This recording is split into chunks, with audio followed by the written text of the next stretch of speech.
Hello friends, welcome to southern food for you channel. அதே ரசம் பருப்பு வைக்கிற அன்றைக்கி மட்டும் தான் வீடியோ எடுக்க டைம் கிடைக்குது. ரசம் பருப்புவை போய் நீ ஃபேஸ்புக்கில் போடுறீங்கன்னு சொல்லி ஃப்ரெண்ட்ஸ் எல்லாம் கேட்டிருந்தாங்க. That's very fine. இதெல்லாம் நீங்கள் பண்ணலனாலும் பண்ணி சாப்பிட்ட மாதிரி ஒரு ஃபீல் இருக்கும்.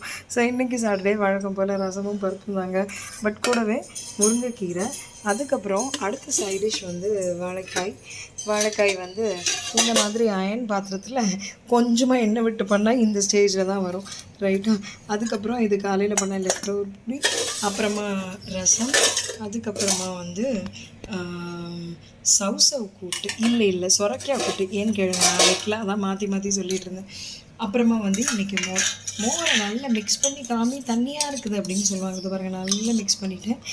அப்புறம் வந்து கொஞ்சமாக கீ எடுக்கிறதுக்காக அப்படியே விட்டு வச்சுருக்கேன். கீ எப்படி எடுக்கிறது நம்ம சேனலில் வச்சுருக்கேன். ஃப்ரெஷ் க்ரீம் மட்டும் எடுத்து வச்சுருக்கேன் பாருங்கள், ரைட்? இது ஐஸ் க்ரீம் வச்சுட்டு நல்லா இதானவொன்னா பார்க்கணும், ரைட்டுங்க? மறக்காமல் சப்ஸ்கிரைப் பண்ணுங்கள், ஃபாலோ பண்ணுங்கள், பெல் பட்டன் கிளிக் பண்ணுங்கள். கூடவே சுட சாப்பிடும்.